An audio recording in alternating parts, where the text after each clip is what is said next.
Esa noche, mientras me arreglaba el cabello frente al espejo, escuché a mi esposo decir una frase que todavía puedo repetir palabra por palabra. Mejor quédate en casa, Alba. No quiero que la gente piense que no sé elegir con quién presentarme. No gritó. No estaba enojado. Lo dijo con la misma tranquilidad con la que se pide un café. Y ese tono, más que las palabras, fue lo que me heló por dentro.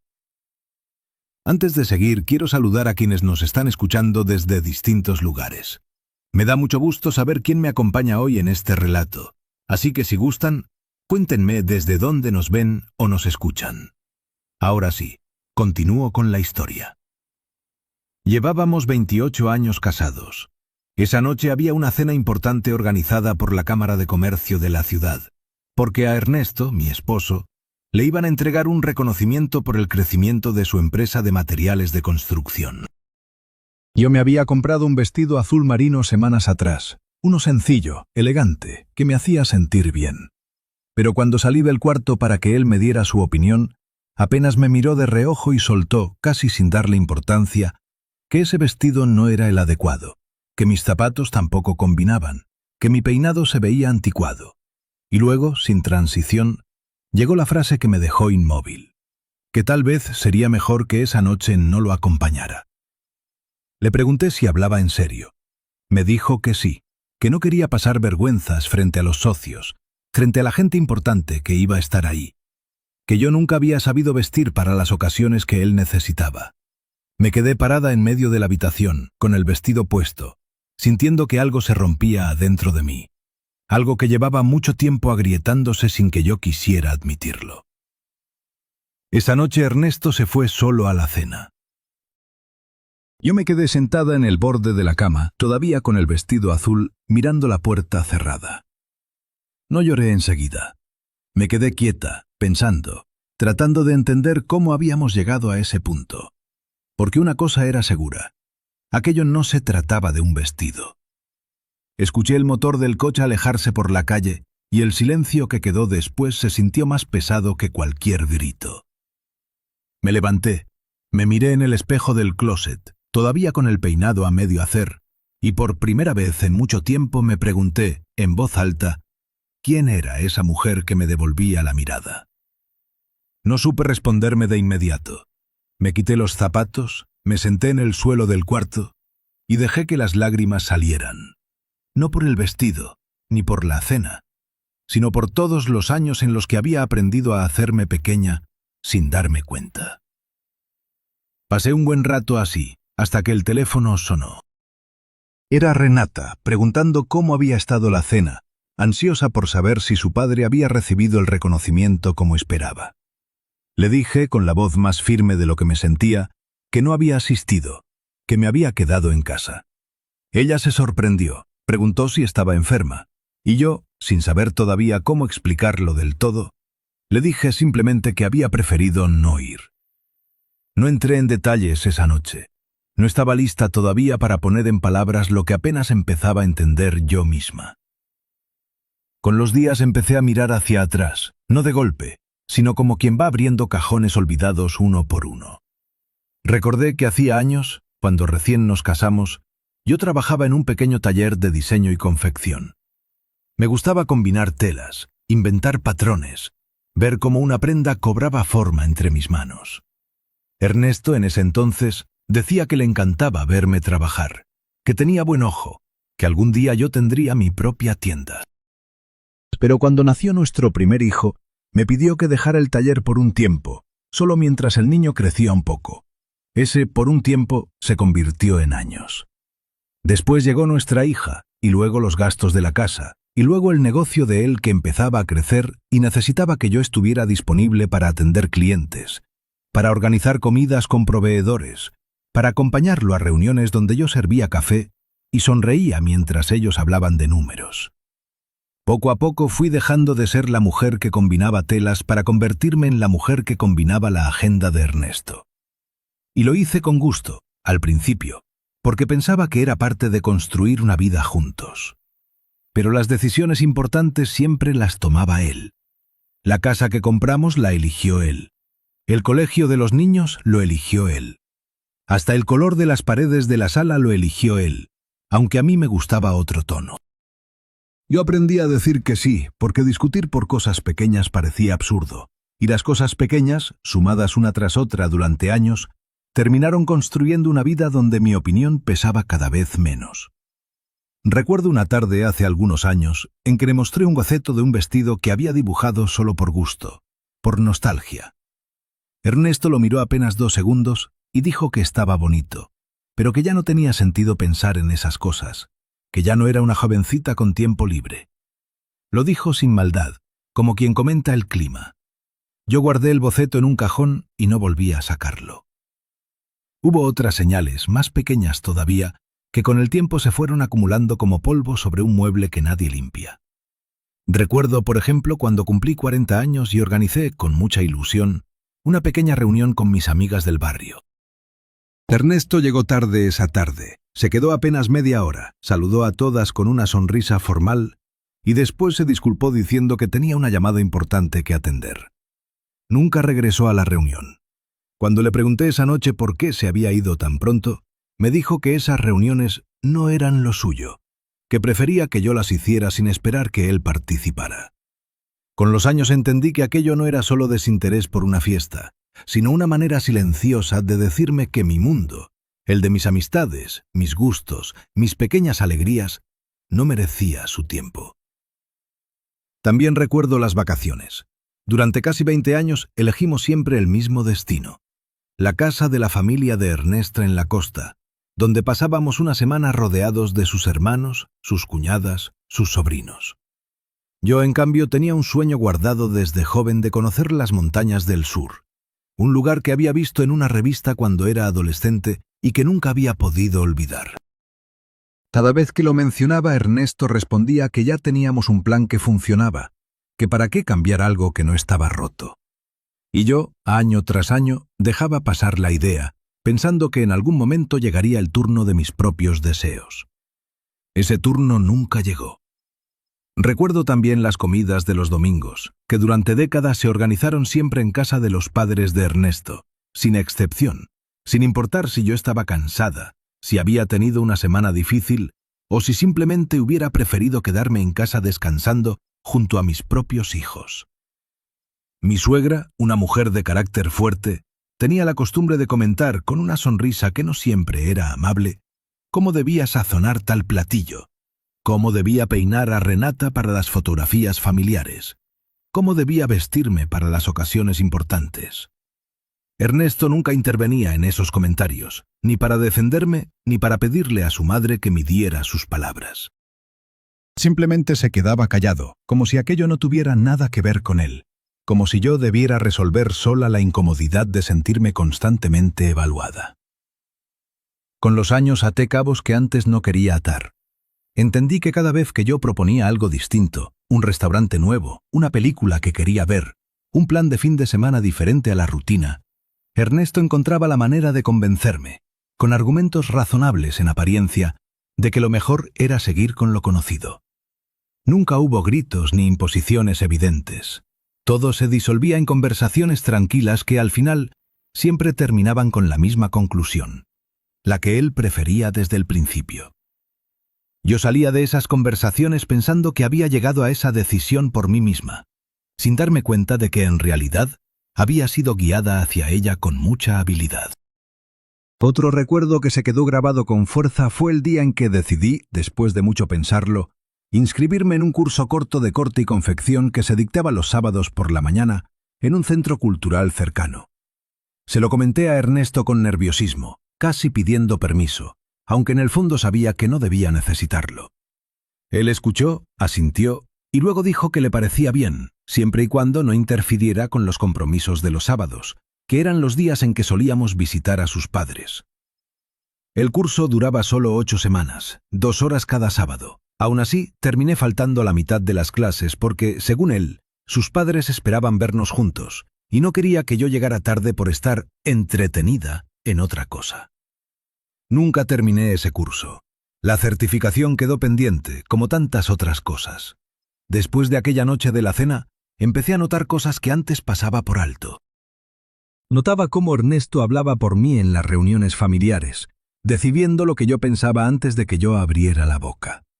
Notaba cómo cuando yo daba una opinión distinta a la suya frente a otras personas, él cambiaba de tema con una sonrisa, como quien corrige a un niño que dijo algo fuera de lugar. Notaba que hacía mucho tiempo que no me preguntaba cómo me sentía, sino solo si la comida ya estaba lista o si había recordado pagar tal o cual recibo. Una semana después de la cena, Ernesto llegó a casa una tarde de sábado con una expresión seria. Nuestros hijos ya no vivían con nosotros.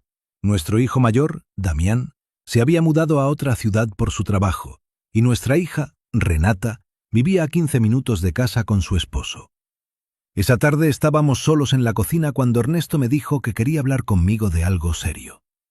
Until then, yo pensé que se trataba de dinero, o de algún problema con su empresa, pero no. Me dijo con las manos apoyadas sobre la mesa que llevaba tiempo pensando que ya no éramos compatibles, que sentía que yo me había quedado estancada, que no me arreglaba como antes, que no lo acompañaba a los eventos que él necesitaba, que ya no sabía estar a la altura de la vida que él había construido. Usó exactamente esa frase, estar a la altura. Y después soltó la palabra que cambió todo, divorcio. Yo esperaba sentirme destrozada. Esperaba llorar, gritar, suplicar una explicación más profunda. Pero en cambio sentí algo extraño, una calma que no reconocía en mí misma. Lo miré a los ojos y le dije que entendía, solo eso. Entiendo. Ernesto se quedó esperando que yo dijera algo más, que discutiera, que le rogara. Pero yo me levanté, serví 2 vasos de agua, le entregué uno y le pregunté con total tranquilidad qué pasos quería seguir para hacerlo de la manera más ordenada posible. Esa serenidad lo desconcertó más que cualquier grito. Lo vi dudar, como si esperara otra reacción y no supiera qué hacer con la que le di. Me preguntó si no me importaba. Le respondí que sí me importaba, que 28 años juntos no se borran en un segundo, pero que si él ya había tomado una decisión, yo no iba a rebajarme a suplicar por algo que evidentemente él ya no valoraba.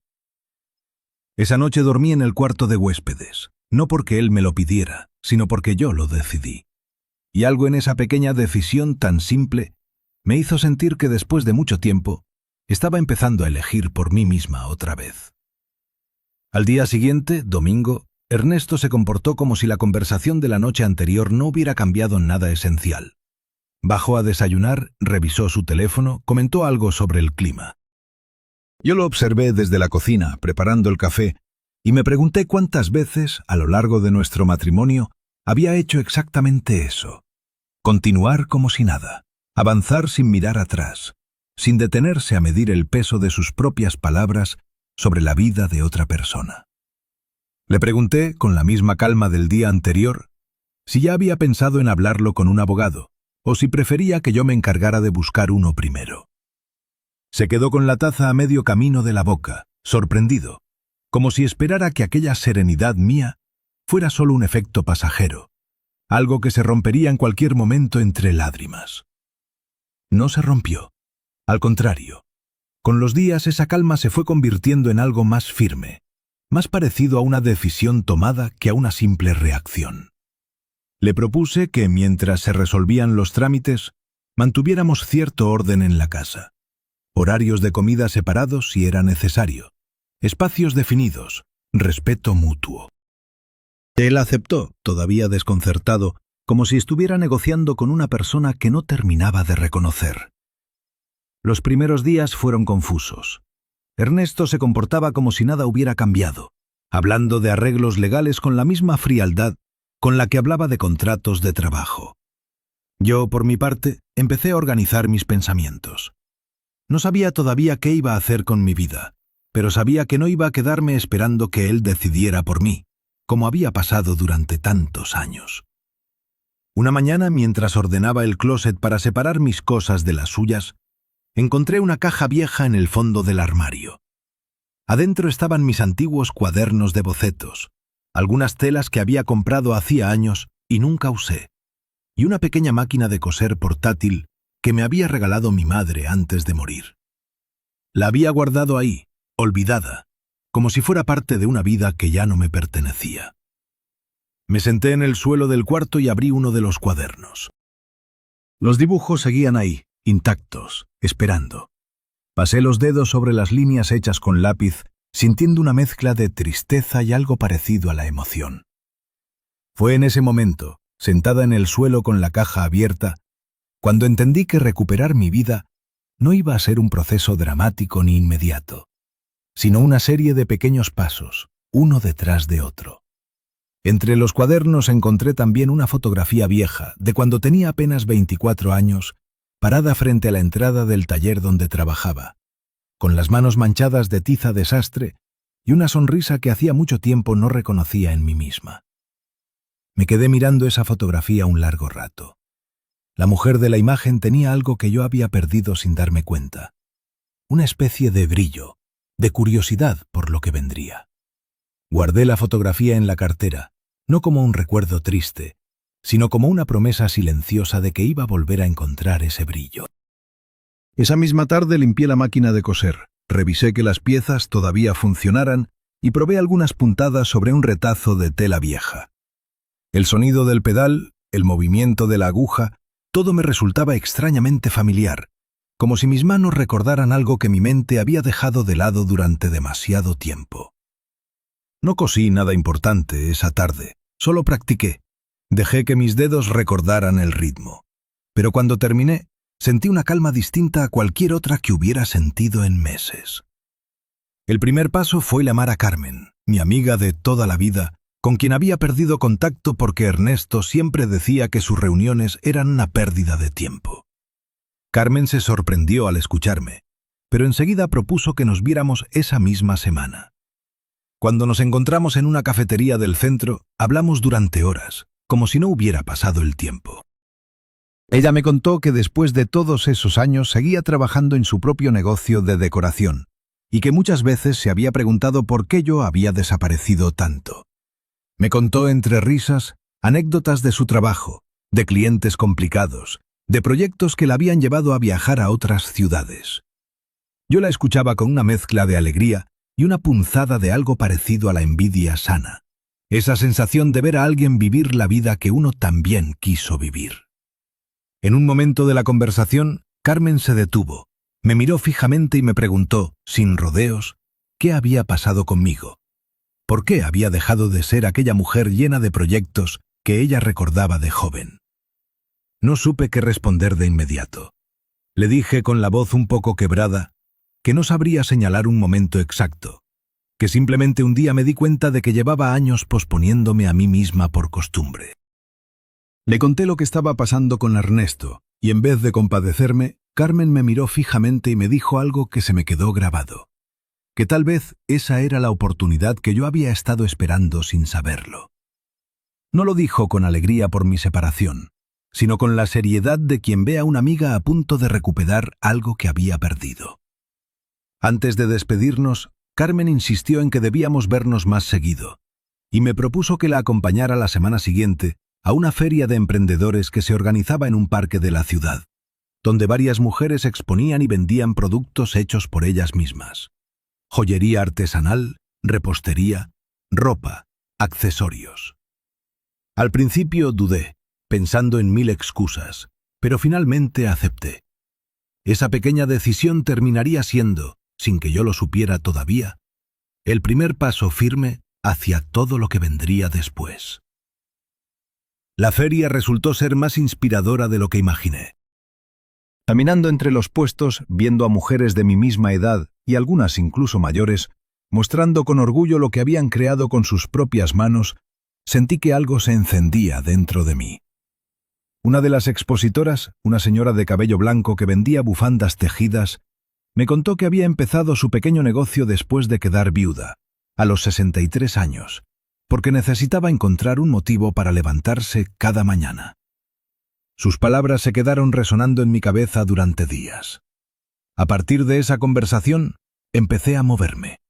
Retomé la costura, primero solo para mí, arreglando ropa vieja, ajustando prendas, practicando técnicas que casi había olvidado.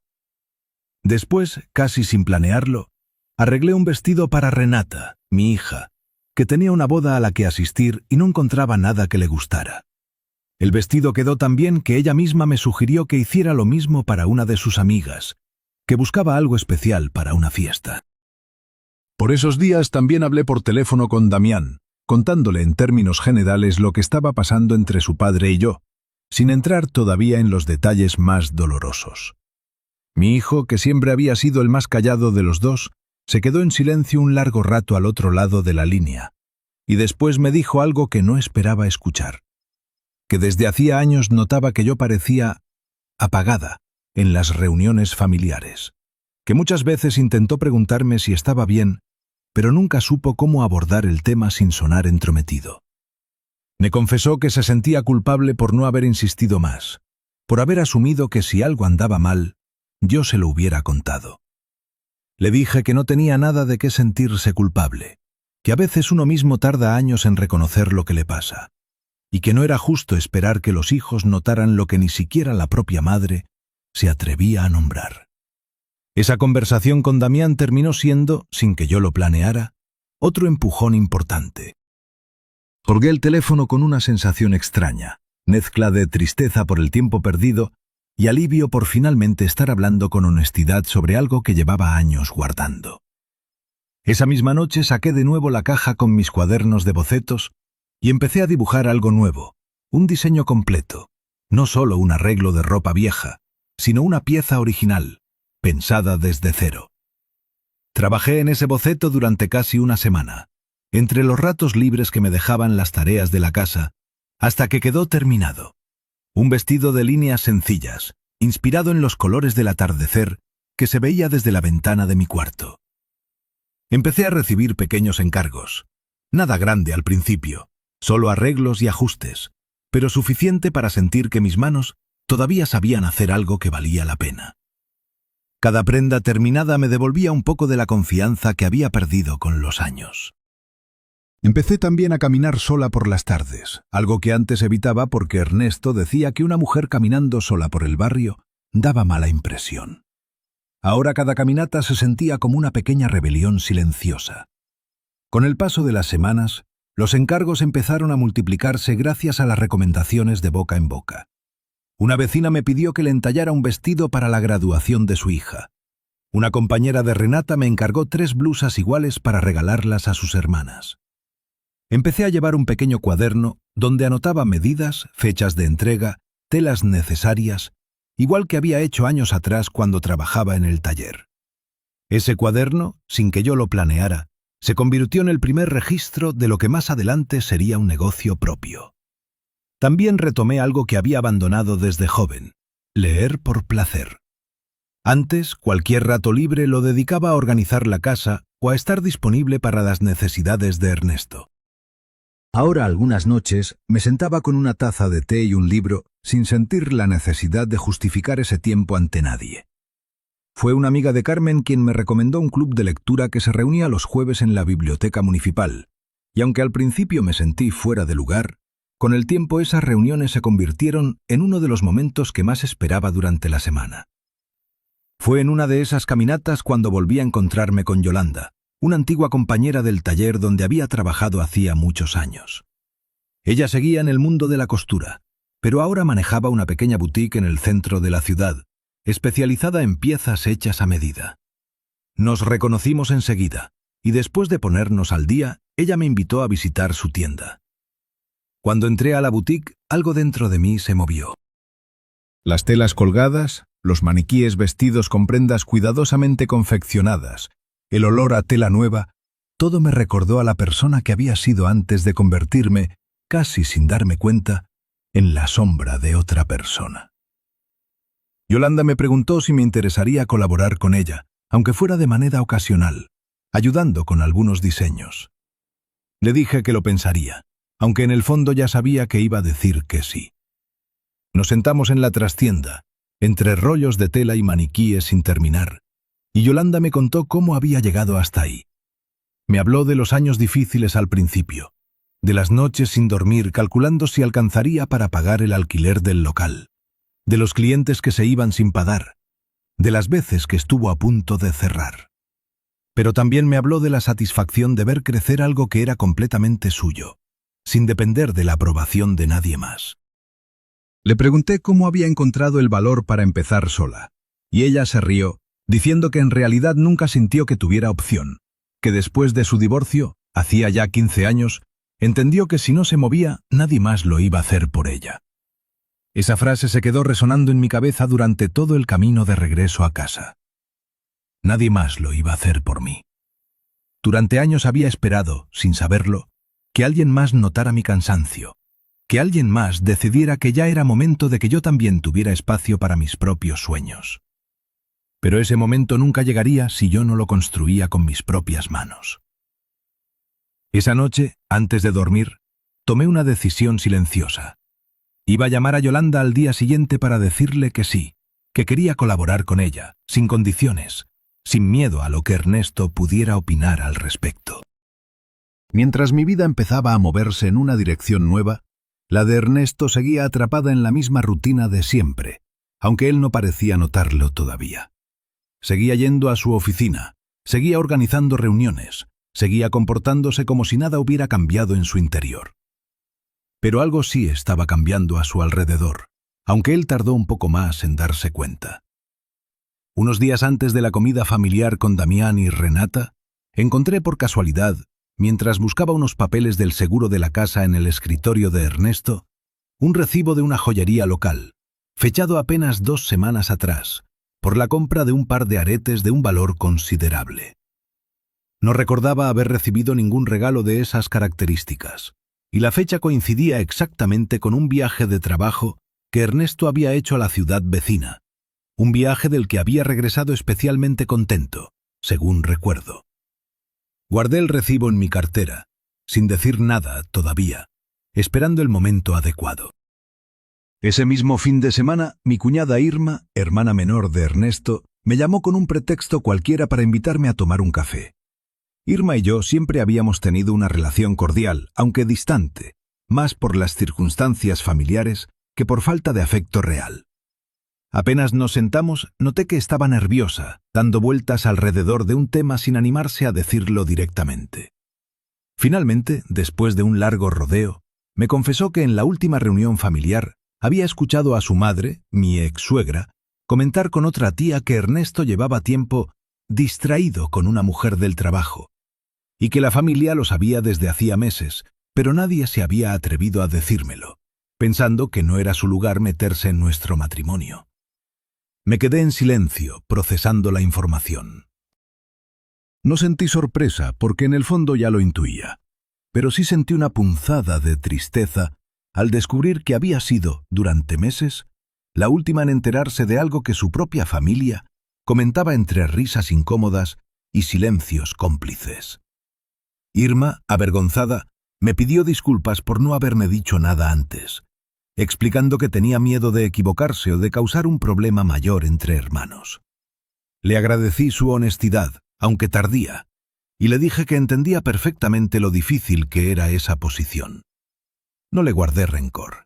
Al contrario, aquella conversación terminó de confirmar lo que ya sospechaba, y de alguna manera me dio la fuerza necesaria para enfrentar la verdad de una vez por todas, sin más rodeos ni excusas de por medio. El primer indicio llegó a través de nuestro vecino, don Baldomero, un hombre mayor que vivía desde hacía años en la casa de al lado y que solía sentarse en su porche por las tardes.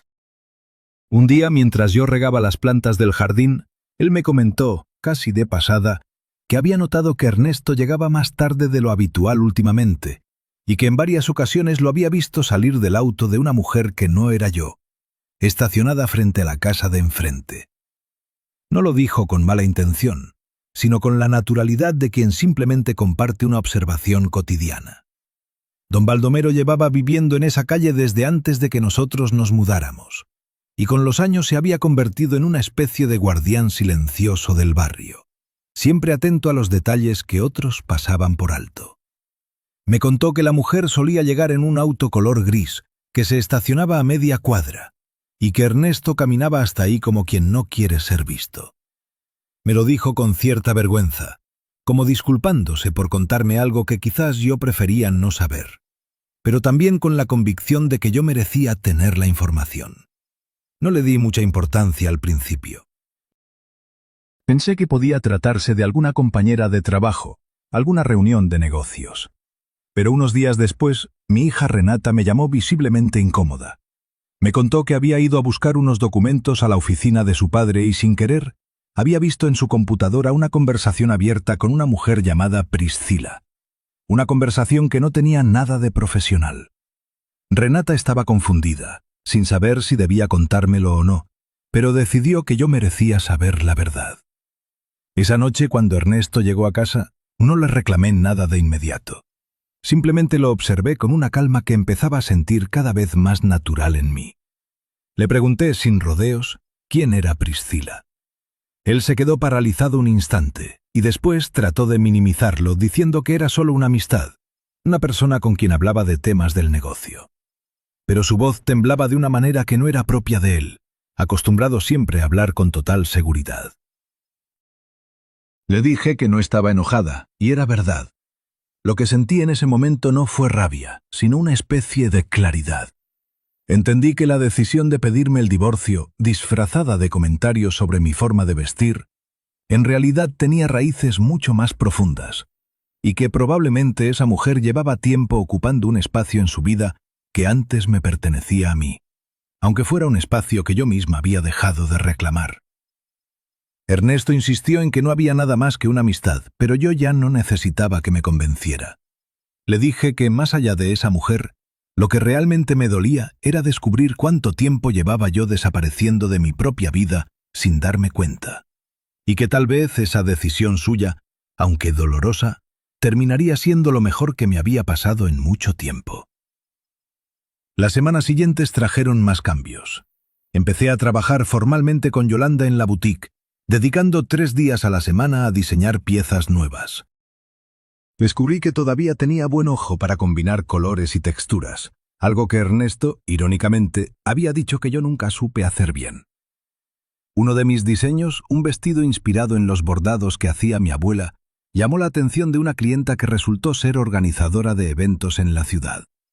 Ella me pidió que le hiciera 3 piezas para una pasarela benéfica que se realizaría el mes siguiente. Mientras tanto, la relación entre Ernesto y yo se volvía cada vez más formal, aunque todavía vivíamos bajo el mismo techo mientras se resolvían los trámites legales. Una tarde, durante una comida familiar organizada por Renata, con la presencia de Damián, que había viajado especialmente para el fin de semana, salió a la luz toda la situación con Priscila. La comida había empezado con normalidad, entre risas y comentarios sobre el trabajo de Damián en la ciudad donde vivía. Renata había preparado un guiso que solía hacer mi madre, y por un momento, mientras compartíamos la mesa los 4, sentí una nostalgia extraña, como si estuviéramos actuando una escena de una familia que ya no existía del todo. Fue Damián quien, en un momento de silencio, preguntó directamente a su padre si era cierto lo que se rumoraba, mencionando el nombre de Priscila sin rodeos. Había escuchado comentarios de un antiguo compañero de la universidad que trabajaba cerca de la oficina de Ernesto, comentarios que hablaban de una mujer que lo visitaba con frecuencia fuera de horario laboral. Ernesto intentó evadir la pregunta, pero la mirada de sus 2 hijos, esperando una respuesta honesta, lo obligó a admitir que sí, que había una relación con esa mujer desde hacía varios meses. El silencio que siguió fue pesado. Renata se levantó de la mesa visiblemente afectada, y Damián, con la voz firme, le dijo a su padre que lo que más le dolía no era la infidelidad en sí, sino la manera en que había tratado de justificar el fin del matrimonio, culpándome a mí de cosas superficiales, cuando en realidad el problema siempre había sido otro. Ernesto se quedó sin palabras, mirando la mesa, incapaz de sostener la mirada de sus propios hijos. Renata, ya más calmada, regresó a la mesa unos minutos después, y mirando a su padre directamente, le contó que ella también había tenido sospechas desde hacía tiempo, pero que había preferido no decir nada por miedo a equivocarse o a causar un problema mayor. Le confesó que aquella tarde en la oficina, cuando vio por accidente la conversación en la computadora, había llorado en el auto durante casi 1 hora antes de decidir contármelo. Ernesto escuchó todo esto con la cabeza baja, sin ofrecer ninguna defensa, como si finalmente entendiera el alcance real de sus decisiones. Antes de despedirse esa tarde, Damián se acercó a mí en la puerta de la casa de Renata y me abrazó con fuerza, algo poco común en él, que siempre había sido reservado incluso en las muestras de cariño. Me dijo al oído que estaba orgulloso de la manera en que estaba llevando todo, sin gritos, sin dramas innecesarios, sin arrastrar a la familia a una guerra. Le respondí que no siempre había sido fácil mantener esa calma, que algunas noches lloraba a solas, pero que había decidido no dejar que el enojo me consumiera, porque ya había pasado suficientes años de mi vida reaccionando a las decisiones de otros. No iba a empezar ahora a definir mi presente en función del dolor que Ernesto me había causado. Esa noche, ya solos en casa, Ernesto se acercó a mí mientras yo cosía en la sala. Me dijo que quería hablar, que necesitaba explicarme algunas cosas. Le dije que lo escuchaba. Me contó que Priscila había entrado en su vida en un momento donde él sentía que ya no lo admiraban como antes, que en la empresa las cosas se habían vuelto rutinarias, que en casa sentía que yo ya no lo veía como el hombre exitoso que él creía ser. Priscila, según sus palabras, lo hacía sentir importante de nuevo. Lo escuché sin interrumpir. Cuando terminó, le dije con calma que entendía que buscara sentirse valorado, pero que durante años él nunca se preguntó si yo también necesitaba sentirme valorada. Le recordé, sin reproche en la voz, todas las veces que dejé de lado mis propios sueños para sostener los suyos, todas las decisiones que tomó sin consultarme, todas las ocasiones en que mi opinión pareció no importar. Le dije que el problema nunca fue mi forma de vestir, sino que él había dejado de verme como una persona completa hacía mucho tiempo, y que en algún momento yo también dejé de verme a mí misma de esa manera. Ernesto no supo qué responder. Se quedó ahí, de pie, con las manos en los bolsillos, mirándome como si me viera por primera vez en mucho tiempo. No hubo gritos, ni reproches elevados, ni humillaciones. Solo la verdad, dicha con la tranquilidad de alguien que ya no necesitaba su aprobación para sentirse completa. Después de un largo silencio, se sentó en el sillón frente a mí y me preguntó, con la voz baja, si en algún momento había sido feliz a su lado. La pregunta me tomó por sorpresa, no porque no tuviera respuesta, sino porque nunca antes me la había hecho de esa manera, tan directa, tan despojada de la seguridad que siempre lo caracterizaba. Le respondí con honestidad. Le dije que sí, que hubo años buenos, que hubo momentos en que realmente nos entendíamos, cuando los niños eran pequeños y todavía compartíamos sueños parecidos. Pero también le dije que en algún punto del camino dejamos de construir juntos y empezamos simplemente a coexistir, cada uno atrapado en su propio papel, sin detenernos a revisar si ese papel todavía nos hacía bien. Le hablé también de las pequeñas cosas que, sumadas, habían ido formando una distancia enorme entre los dos. Las decisiones que tomaba sin preguntarme, los comentarios que restaban valor a lo que a mí me importaba, la manera en que mis opiniones parecían siempre menos importantes que las suyas en cualquier conversación. Le dije que no lo culpaba del todo, porque yo también había permitido que eso pasara, aceptando cada pequeña renuncia sin protestar, pensando que así se sostenía un matrimonio, pero que ya no estaba dispuesta a seguir viviendo de esa manera, con o sin divorcio de por medio. Ernesto se quedó pensativo un largo rato. Finalmente me dijo que lamentaba no haberse dado cuenta antes, que siempre pensó que estaba haciendo lo correcto al encargarse de las decisiones importantes, que nunca imaginó que eso me hiciera sentir invisible. No busqué consolarlo, tampoco busqué hacerlo sentir peor, simplemente asentí, reconociendo que aquella conversación, tan tardía, era al menos un paso hacia una verdad que los dos necesitábamos escuchar. Los meses siguientes trajeron cambios definitivos. El divorcio se formalizó sin mayores conflictos, ya que ambos coincidíamos en que era lo más sano para los dos. Yo me quedé con la casa, no por capricho, sino porque Ernesto, sintiendo quizás una necesidad de reparar parte del daño, insistió en que así fuera. Se mudó a un departamento cerca de su oficina, y su relación con Priscila, según supe después por comentarios de conocidos, no duró mucho tiempo. Quizás porque él seguía buscando en otras personas algo que en realidad necesitaba encontrar dentro de sí mismo. El proceso legal, aunque emocionalmente pesado, fue sorprendentemente ordenado. Contraté a una abogada recomendada por Carmen, una mujer joven, directa, que me ayudó a entender cada paso sin que yo sintiera que estaba perdiendo el control de mi propia vida. Recuerdo la primera reunión que tuvimos los tres, Ernesto, la abogada y yo, sentados alrededor de una mesa revisando documentos. En algún momento, mientras firmábamos papeles, Ernesto me miró y me dijo, casi en un susurro, que nunca imaginó que llegaríamos a ese punto, sentados como extraños dividiendo 28 años de vida en cláusulas y acuerdos. Le respondí que tampoco yo lo había imaginado, pero que a veces la vida nos lleva por caminos que no elegimos, y lo único que podemos controlar es cómo caminamos por ellos. La abogada, con mucha paciencia, me explicó que teníamos derecho a solicitar una compensación por los años en que había dejado de trabajar formalmente para sostener el hogar y apoyar el crecimiento del negocio de Ernesto.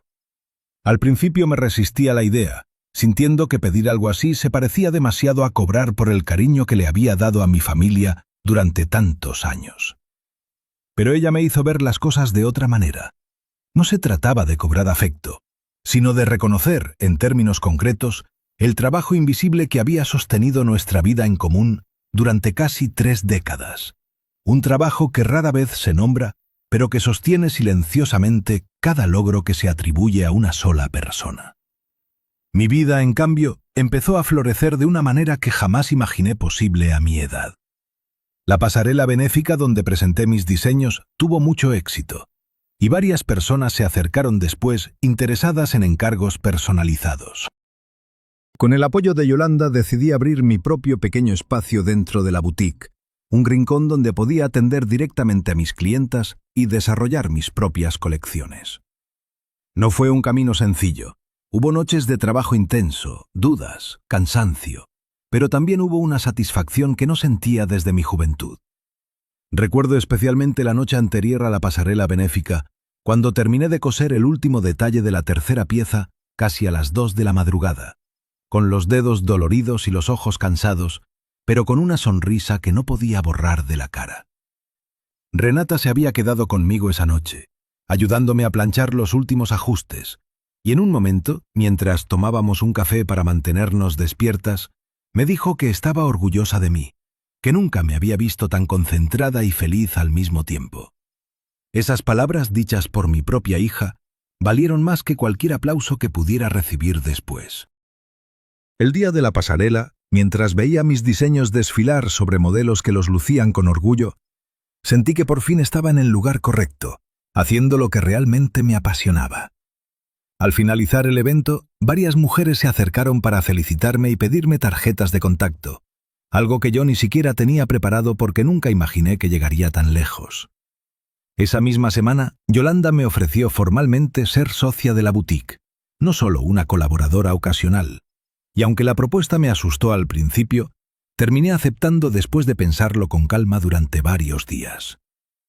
Con el tiempo aprendí también aspectos del negocio que jamás había manejado antes, cómo calcular costos, cómo negociar con proveedores de tela, cómo llevar las cuentas de manera ordenada.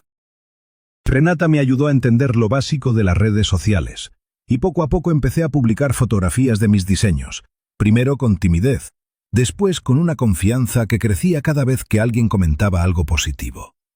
Descubrí que existía todo un público interesado en piezas hechas a mano, con historia, distintas a la ropa producida en masa que se veía en cualquier tienda. Renata y Damián se convirtieron en mis principales apoyos durante ese proceso. Renata incluso empezó a ayudarme con la parte de redes sociales, mostrando mis diseños a un público más amplio, y poco a poco mi nombre empezó a sonar entre pequeños círculos de la ciudad como una diseñadora con un estilo propio, cálido, lleno de detalles hechos a mano. Damián, por su parte, aunque vivía lejos, me llamaba cada semana para preguntarme cómo iba todo, y en más de una ocasión me envió contactos de conocidos suyos que buscaban regalos especiales para sus esposas o madres. Recuerdo una llamada en particular, unos meses después del divorcio, en la que me dijo que se sentía aliviado de verme tan distinta, tan viva, comparado con la mujer callada y cansada que recordaba de los últimos años antes de la separación. Me confesó que, aunque quería a su padre, durante mucho tiempo había sentido que algo en nuestra casa no estaba bien, sin poder identificar exactamente qué era, hasta que todo salió a la luz. Con el paso de los meses, la boutique empezó a ganar reconocimiento más allá del círculo cercano de clientas habituales.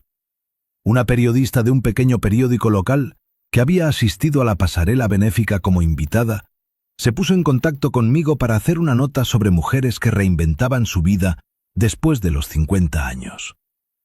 Al principio dudé en aceptar, sintiéndome insegura de exponer una historia tan personal, pero finalmente accedí, pensando que quizás mi experiencia podía servirle a alguien más que estuviera pasando por algo parecido. La entrevista se publicó un domingo acompañada de una fotografía mía en el taller, rodeada de telas y patrones. La respuesta fue mucho mayor de lo que esperaba. Recibí mensajes de mujeres de distintas edades contándome que se habían sentido identificadas, algunas preguntando consejos para retomar proyectos que también habían dejado pausados por años. Otras simplemente agradeciendo que alguien pusiera en palabras algo que ellas mismas no sabían cómo nombrar. Esa nota, sin buscarlo, terminó trayéndome varios encargos nuevos y hasta una invitación para dar una pequeña charla en el Centro Cultural, donde años atrás había dejado inconcluso aquel curso de corte y confección. Fue precisamente en esa charla donde conocí a Fabricio, un hombre viudo, un poco mayor que yo, que trabajaba como carpintero y que había asistido porque su hija, admiradora de mis diseños, lo había llevado casi a la fuerza. Al terminar la charla se acercó para felicitarme y con una sencillez que me pareció refrescante, me contó que él también había tenido que reinventarse después de perder a su esposa, aprendiendo a cocinar, a llevar su casa, a encontrarle sentido a los días. No hubo nada apresurado entre nosotros. Simplemente empezamos a coincidir en el club de lectura de los jueves, después en algún café, y poco a poco se fue construyendo una amistad tranquila, sin las prisas ni las exigencias que alguna vez asocié con el amor. No sé todavía qué será de esa relación en el futuro, pero por primera vez en mucho tiempo no sentía la necesidad de apurar nada ni de encajar en la idea de nadie más sobre cómo debía vivir mi vida.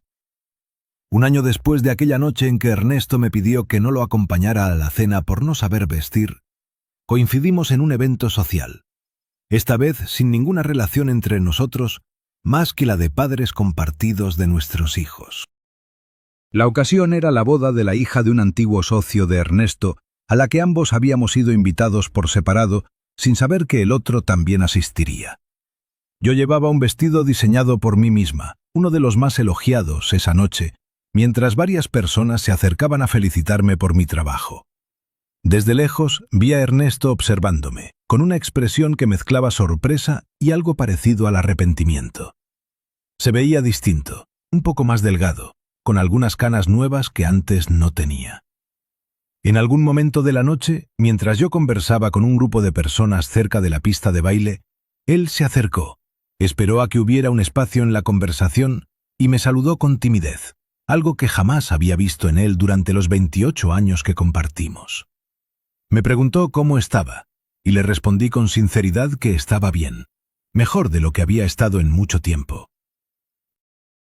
Él asintió, mirando alrededor, observando cómo varias personas se acercaban a saludarme, a preguntarme por futuros diseños, a comentar lo hermoso que era el vestido que llevaba puesto. Me dijo con la voz más baja que de costumbre que se sentía orgulloso de lo que había logrado, aunque enseguida agregó que sabía que esa palabra ya no le correspondía usarla, que el mérito era completamente mío. Le agradecí el gesto, sin necesidad de extenderme en explicaciones. No había necesidad de reclamos ni de revanchas. Simplemente seguí disfrutando de la noche, rodeada de personas que valoraban lo que yo era capaz de crear, mientras Ernesto se alejaba despacio, quizás entendiendo por primera vez, con claridad total, todo lo que había dejado ir. Renata me contó después que su padre le había comentado, casi en voz baja, que jamás imaginó que yo tuviera tanto talento guardado, que se sentía extraño al verme tan segura, tan plena, tan distinta a la mujer que él había dejado de mirar realmente durante años. No lo dijo con orgullo, sino con una especie de tristeza tardía, la de quien entiende demasiado tarde el valor de lo que tuvo cerca durante tanto tiempo. Hoy, cuando miro hacia atrás, no siento rencor. Entiendo que aquella frase sobre no saber vestir fue apenas la punta de un hilo que, al jalarlo, terminó por desenredar toda una vida que yo misma había dejado en pausa durante demasiado tiempo. No necesité humillar a nadie ni demostrar nada para sentirme completa de nuevo. Solo necesité, al fin, volver a elegirme a mí misma. Con el tiempo, Ernesto y yo logramos construir una relación cordial, sostenida principalmente por el cariño que ambos tenemos hacia Renata y Damián, y más adelante hacia los nietos que empezaron a llegar. Nos vemos en cumpleaños, en reuniones familiares importantes, y aunque ya no compartimos la vida cotidiana, hay entre nosotros un respeto distinto al que existía antes. Quizás porque los dos aprendimos, cada uno a su manera, lecciones que llegaron tarde, pero que llegaron. Él, con el paso de los años, se volvió más callado, menos seguro de sí mismo en ciertos temas, como si finalmente hubiera entendido que la seguridad verdadera no se construye opacando a quien tenemos al lado. En una de esas reuniones familiares, ya con el primer nieto en brazos, Ernesto se acercó a mí en la cocina mientras yo preparaba café y me dijo, sin que viniera especialmente a cuento, que si pudiera regresar el tiempo haría muchas cosas distintas, empezando por escuchar más y decidir menos por los dos. No le respondí con grandes palabras. Simplemente asentí y le serví una taza de café, entendiendo que algunas disculpas llegan demasiado tarde para cambiar el pasado, pero a tiempo todavía para dejar una relación en paz. Yo, por mi parte, sigo despertando cada mañana con ganas de llegar a mi taller, de recibir a mis clientas, de descubrir nuevas combinaciones de telas y colores. La boutique creció más de lo que imaginé, y hoy trabajamos con 2 jóvenes aprendices a quienes intento enseñarles no solo la técnica, sino también algo que a mí me costó mucho aprender: que el valor de una persona nunca debería depender de la aprobación de otra, por más años que lleven compartiendo la misma casa. Si algo aprendí de todo esto, es que ninguna relación debería sostenerse sobre el silencio de una sola persona. El respeto no se mide en las palabras bonitas de los buenos momentos, sino en la manera en que se trata a la otra persona cuando nadie más está mirando. Nunca es tarde para recuperar la voz propia, ni para descubrir que todavía queda mucho por vivir, incluso después de los años que uno cree perdidos. A veces lo que parece el final de todo, en realidad es apenas el comienzo de la vida que siempre debimos tener. Gracias por acompañarme hasta el final de este relato. Espero que les haya llegado tanto como a mí me marcó contarlo.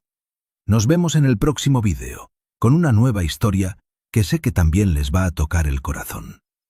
Hasta pronto.